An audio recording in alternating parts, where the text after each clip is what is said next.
Değerli izleyiciler, Ege'nin sislerinin ardında kaybolan Mor Cepkenli dağlarına, zeybeklerin yatağan şakırtılarının yankılandığı o puslu ve çetin yıllara hoş geldiniz. Tarih yaprakları 20. yüzyılın başlarını Osmanlı İmparatorluğu'nun çöküş sancılarıyla sarsıldığı Anadolu insanının yoksulluk, salgın hastalıklar ve ardı arkası kesilmeyen savaşlarla sınandığı o karanlık dönemi göstermektedir. O günlerde Batı Anadolu'nun Sarp Dağları sadece bir coğrafi engebi değil, aynı zamanda devletsizliğin, otorite boşluğunun ve haksızlığa karşı yükselen isyanın da yegane sığınağıdır. Dağlar kendi kanunlarını koyan, haksızlığa uğrayıp düze inemeyen efelerin, zeybeklerin ve kızanların yurdudur.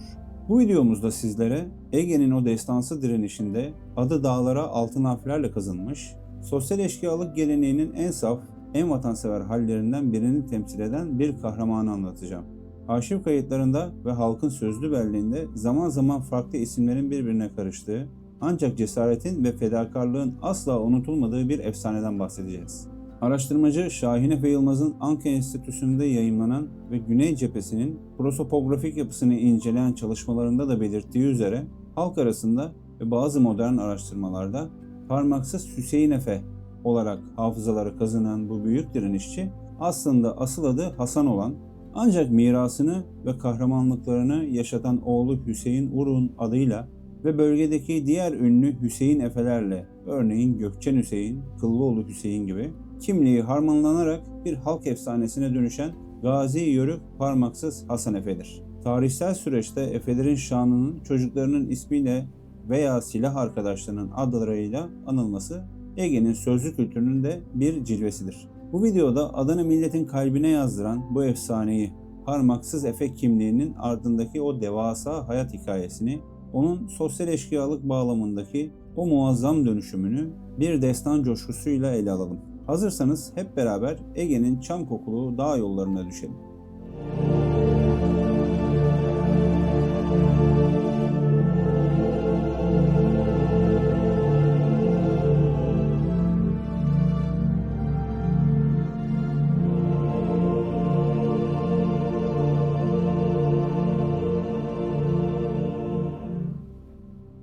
Kahramanımız 1883 yılında Aydın'ın Nazilli ilçesine bağlı bereketli topraklara sahip Mastavra, bugünkü adıyla Bozyurt köyünde kıl çadırların gölgesinde dünyaya gözlerini açtı. Urufoğulları sülalesinden Yörük Musa'nın oğlu olan Hasan, Ege'nin zorlu ama bir o kadar da özgürlükçü Sarı Tekeli Yörük aşiretine mensuptu. Değerli izleyiciler, Yörük olmak sadece bir soy meselesi değil, aynı zamanda doğayla bütünleşmiş bir yaşam felsefesidir. Yörük çocuğu, mevsimlerin ritmine göre yaylalar ile ovalar arasında mekik dokuyan, sürülerin peşinde dağların her bir patikasını, mağarasını ve su kaynağını ezberleyerek büyüyen kişidir. İşte Efe'nin ileriki yıllarda göstereceği o muazzam gerilla taktiği ve doğada hayatta kalma becerisi henüz çocuk yaşlarda bu kıl çadırların etrafında şekillenmeye başlamıştır. Gençlik yıllarında oldukça keskin bakışlı, zeki, ancak bir o kadar da ağırbaşlı, adil bir karaktere sahip olan kahramanımız, dönemin pek çok Anadolu genci gibi tarlasında, sürüsünün başında kendi halinde bir yaşam sürmekteydi. Eşi Arpazlı Ümmü Hanım ile kurduğu yuvada, kıtlığın ve hastalıkların pençesinde hayatta kalmaya çalışıyordu. Ancak Osmanlı'nın üzerinde dolaşan kara bulutlar onu da içine çekecekti. İlk askerliğini Selanik'te yapan Efe, ardından Yemen'in kavurucu çöllerinde, Trablusgarp'ta, Libya'da, Bağdat'ta ve Şam'da yıllarca cepheden cepheye koştu. Yemen cephesinde İngilizlerin kurduğu ölümcül bir pusudan birliğin o dönemki binbaşı Mustafa Kemal Bey tarafından kurtarılması onun ruhunda devlete ve komutanlarına karşı sarsılmaz bir bağlılık yaratmıştı. Fakat onun fiziksel ve psikolojik karakterini asıl mühürleyen olay, gönüllü olarak koştuğu Çanakkale'de yaşandı. Çanakkale'de posta ve haberci neferi olarak ölüm pusundan siperler arasında mekik dokurken, mermilerin havada çarpıştığı o mahşer yerinde ona ömrü boyunca taşıyacağı o ünlü lakabı verecek olay vuku buldu. Şahin Efe Yılmaz'ın kaynak kişilerden, Efe'nin öz oğulları olan Hüseyin ve Cengiz Uruk'tan bizzat derlediği anlatılara göre, şiddetli bir çatışma anında komutanına acil bir haber ulaştırmak için koşarken vurulmuştu. Ancak o cehennem sıcağında ve adrenalin fırtınasında vurulduğunun farkında bile değildi. Görevini başarmanın verdiği gururla komutanının karşısına geçip tekmil vermek üzere sağ elini havaya kaldırdığında komutanı dehşetle bağırdı. "Evladım, bırak şimdi selamı. Sağ işaret parmağım kopmuş." İşte efsanevi parmaksız lakabı Çanakkale'nin o kanlı siperlerinde vatan uğruna feda edilen bir uzvun nişanesi olarak Efe'nin ismine kazınmıştı. Değerli izleyiciler, onun psikolojisini anlamak için Çanakkale'den evlatlarına aktardığı şu kan donduran hatıraya da kulak vermek gerekir. Çanakkale'de hayvanların çıkardıkları pisliklerden arpaları seçer, temizler, onları yerdik. Derelerden su içerken de gözlerimizi ve burunlarımızı kapatarak içerdik. Çünkü derelerdeki suların yarısı insan kanıyla kırmızıya boyanmıştı. Köpekler bile insan eti yiyor, o yüzden de çabuk kuduruyorlardı. İşte bu travmatik ama bir o kadar da çelikleştirici tecrübeler Parmaksız Hasan Efe'yi sıradan bir köylüden acıya şerbetli, ölümü göze almış, sarsılmaz bir iradeye sahip bir gaziye dönüştürmüştür. Çanakkale'den gazi unvanıyla köyüne dönen Parmaksız Efe, harap olmuş yuvasını, sefalet içindeki eşi Ümmü Hanım'ı ve çocuklarını toparlamaya çalışırken Mondros mütarekesinin o ağır boğucu havası Ege'nin üzerine çökmüştü. 15 Mayıs 1919 tarihinde İzmir'in, ardından da Aydın ve Nazilli Havzası'nın itilaf devletleri tarafından işgal edilmesi Anadolu insanı için bardağı taşıran son damla oldu. Değerli izleyiciler, tam da bu noktada Efe'nin dağa çıkış serüvenini sosyolojide sosyal eşkıyalık kavramı üzerinden derinlemesine incelememiz elzemdir.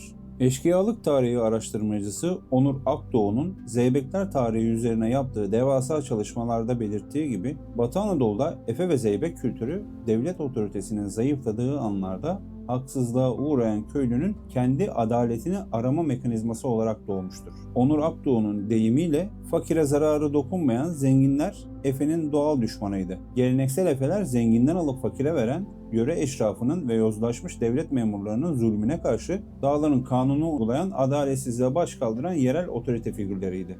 Ancak Parmaksız Efe'nin dağa çıkışı geleneksel sosyal eşkıyalık motiflerinden çok daha büyük, makro düzeyde bir isyanın sonucuydu. Şahin Efe Yılmaz'ın makalelerinde altını çizdiği üzere onun geçmişinde bir kan davası, bir gasp veya şahsi bir intikam hissiyle şekillenmiş bir zeybeklik hayatı yoktu. O, emperyalist işgale karşı devletsiz kalan ve namusu çiğnenen halkın feryadı üzerine efelenmiş, Kuvayi Milliye Efeliği mertebesine erişmiş bir kahramandı. Düzenli ordunun terhis edildiği, jandarmanın silah bıraktığı, İstanbul hükümetinin teslimiyetçi bir politika izlediği o kapkaranlık günlerde Ege köylüsünü koruyacak hiçbir kurumsal güç kalmamıştı. Yunan devriyeleri köyleri basıyor, masum insanları katlediyor, mallarını yağmalıyordu. İşte bu mutlak devlet boşluğunda sosyal eşkıyalık kurumu evrim geçirmiş, yerel ağalara baş kaldıran Efeler, topyekün bir düşman ordusuna baş kaldıran milli kahramanlara dönüşmüştü. İzmir'in işgali haberini aldığında yüreğindeki vatan aşkı ve Çanakkale'de bıraktığı parmağının sızısı onu yerinde durduramadı. Yörük çadırındaki huzurunu bir kenara itti, sırtına çukadan yapılmış mintanını geçirdi, beline Levent kuşağını doladı, silahını, yatağını ve mavzerini yerleştirerek Zeybek sancağını açan genç Yörük Ali Efe'nin yanına koştu. Parmaksız Efe'nin bireysel bir husumeti yoktu. Onun davası parçalanan bir milletin onurunu kurtarma davasıydı. Bu eşkıyalığın milli bir direniş ordusuna evrildiği anın sosyolojik bir başyapıtıdır. Dağa çıkıp Yörük Ali Efe'nin müfrezesine katıldığında Parmaksız Efe 36 yaşındaydı.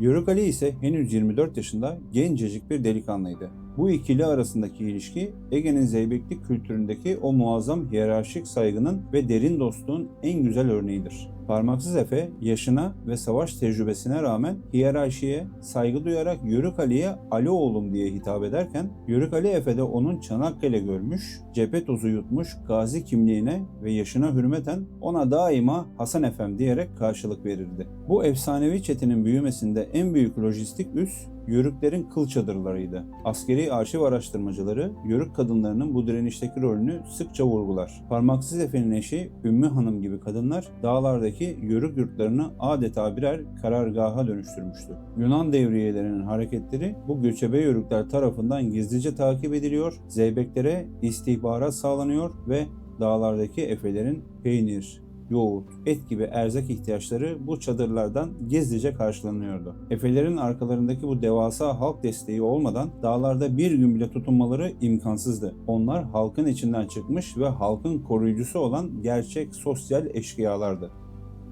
Çete kurulduktan sonra devletle değil, doğrudan işgalci düşmanla ve onlara maşalık yapan yerli işbirlikçilerle çatışmalar başladı. 16 Haziran 1919 sabahı Ege direniş tarihinin en parlak sayfalarından biri olan Malgaç baskını gerçekleştirildi. Değerli izleyiciler, gözlerinizi kapatın ve o geceyi hayal edin. Aydın ile Nazilli arasındaki düşman sevkiyatını sağlayan stratejik Malgaç Demiryolu Köprüsü ağır silahlı Yunan birlikleri tarafından korunuyordu. Gece karanlığında Menderes Nehri'nin sularını sessizce yararak geçen Yörükali Efe, Kıllıoğlu Hüseyin, Parmaksız Efe, Çete Emir Ayşe Efe ve yaklaşık 60 kişilik bu grup bir hayalet gibi Yunan karakoluna sızdı. Çanakkale'den edindiği askeri taktiklerle Parmaksız Efe bu baskında Yörükali Efe'ye büyük bir stratejik destek sağlamıştı. Saat sabahın 6'sıydı. Yunan askerleri henüz uykularındayken Efelerin mavzerleri ölüm kusmaya başladı. Kurulan pusudan kurtulmaya çalışan düşman askerleri Zeybeklerin kılıçları ve bombaları karşısında darmadağın oldu. Bu baskın Ege'deki düzenli düşman birliklerine karşı yapılan ilk örgütlü sivil direnişti. Yunan ordusu yenilmez olmadığını anlamış, Efelerin ünü ise tüm Avrupa'ya kadar yayılmıştı. Bu başarının ardından Üç Yol Savaşı gibi çetin muharebelerde de yer aldılar. 57. Tümen Kumandanı Miralay Şefik Bey hatıralarında Efelerin bu savaşlardaki gözü pekliğini överken şunları belirtir. Zeybek dendiği zaman her zeybeği hırsız, uğursuz telakki etmek doğru değildi. Zeybekler arasında yüksek ruhlu, kahraman, vatanperver adamlara tesadüf ettim. Parmaksız Efe ve arkadaşları düşmana karşı sadece kurşunla değil, psikolojik harp taktikleriyle de savaştılar. Dağlardaki Yunan devriyeleri uzaktan duydukları tek bir ıslık sesiyle Zeybeklerin pusu kurduğu korkusuna kapılıp köyleri terk eder hale gelmişlerdi. Efeler bölgedeki halk için adeta yarı tanrısal kurtarıcılar mertebesine yükselmişti. Fakat değerli izleyiciler, her destanın bir kırılma anı, her serüvenin bir hesaplaşma dönemi vardır. 1920'lerin sonlarına gelindiğinde Ankara hükümeti artık dağınık haldeki Kuvayi Milliye birliklerini kaldırıp disiplinli ve tek merkezden yönetilen düzenli orduya geçiş kararı almıştı. İşte bu karar sosyal eşkıyalık tarihinin Ege'deki en büyük travması ve yol ayrımıdır. Yıllarca dağların hürriyetine alışmış, kendi kararlarını kendi veren, emir almayı zül sayan bazı büyük efeler için apoletli subayların emrine girmek kabul edilemezdi. Demirci Mehmet Efe gibi bazı namlı efe reisleri bu duruma başlangıçta isyan etmiş, sivil halka ve subaylara yönelik şiddet eylemlerine girişmişti. Yaşanan bu otorite krizi Zeybekler arasında da kanlı bir iç hesaplaşmayı beraberinde getirdi. Kimi efeler güç zehirlenmesi yaşayarak çalı kakıcı konumuna düşerken Parmaksız Efe, Yörükali Efe ve Kıllıoğlu Hüseyin gibi isimlerin bulunduğu grup tarihi bir duruş sergiledi. Tarihi belgeler Yörükali Efe'nin okuma yazma bilmemesine rağmen yanındaki subayların telkiniyle Demirci Mehmet Efe'ye yazdığı o sitem dolu tarihi mektubu kaydeder. Zaman dağda gezmeyi, eşkıyalık yapmayı değil, şanla, şerefle düze inmeyi, silahı düşmana çevirmeyi emrediyor. Kelle koltukta vatanımızın selameti için hizmet etmeliyiz. Parmaksız Efe, Çanakkale'de zaten bir nefer olmanın, devletin emrine girmenin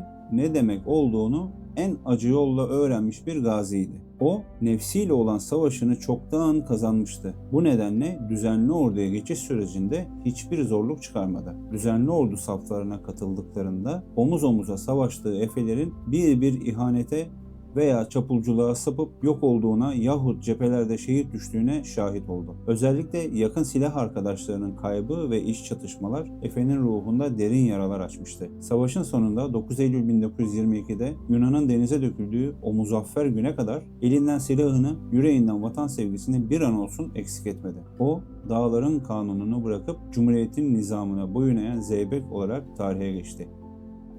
Kurtuluş Savaşı zaferle sonuçlanıp düşman vatan topraklarından tamamen temizlendikten sonra Gazi Yörük Parmaksız Hasan Efe için artık silahların susma vakti gelmişti. Kendisine teklif edilen makamları şan ve şöhreti elinin tersiyle itti. Ege'nin küçük Paris'i olarak bilinen ve Yunan işgalinden sonra modern bir mimariyle küllerinden yeniden doğan Aydın'ın Atça beldesine yerleşti. Değerli izleyiciler, onun mirası tenekeler dolusu altın veya devasa araziler değildi. Onun mirası sağ elinde eksik olan o tek parmağının temsil ettiği kocaman bir vatan toprağıydı. Uzun yıllar Atça'da sessiz, mütevazi ve gösterişten uzak bir yaşam sürdü. Araştırmacılara veya gazetecilere hatıralarını anlatmaktan daima imtina etti. Yapılanları görev bildi. Hatta yaşı sorulduğunda o büyük kumandanına olan saygısından ötürü daima "ben Atatürk'ten 2 yaş küçüğüm" diyerek övünürdü. Gazi Yörük Parmaksız Efe 1974 yılında tam 91 yaşındayken Atça'da sessizce hayata gözlerini yumdu. Mezar taşına doğum tarihi sehven 1881 olarak yazılmış olsa da o 1883 doğumlu bir Uluçınar'dı. Vefatının ardından oğulları Hüseyin ve Cengiz Uruk babalarının o şerefli mirasını, fotoğraflarını ve anılarını bir sır gibi saklayarak günümüz tarihçilerine ulaştırdılar. Ege kültüründeki yeri, şakilik kavramını bir ulusal kurtuluş destanına çeviren, devletsiz günlerde halka devlet, çaresiz günlerde millete umut olan o kutsal eşkıyalık kurumunun en parlak timsali olmasıdır. Ruhu şad olsun. Değerli izleyiciler, bir videonun daha sonuna geldik. Tarihin tozlu sayfalarında kalmış, haksızlığa boyun eğmeyen kahramanlarımızdan birini daha anlattığım bu videoyu beğendiyseniz beğen butonuna basmayı ve kanalıma abone olmayı unutmayın. Başka bir tarihin izinde buluşmak üzere, hoşça kalın.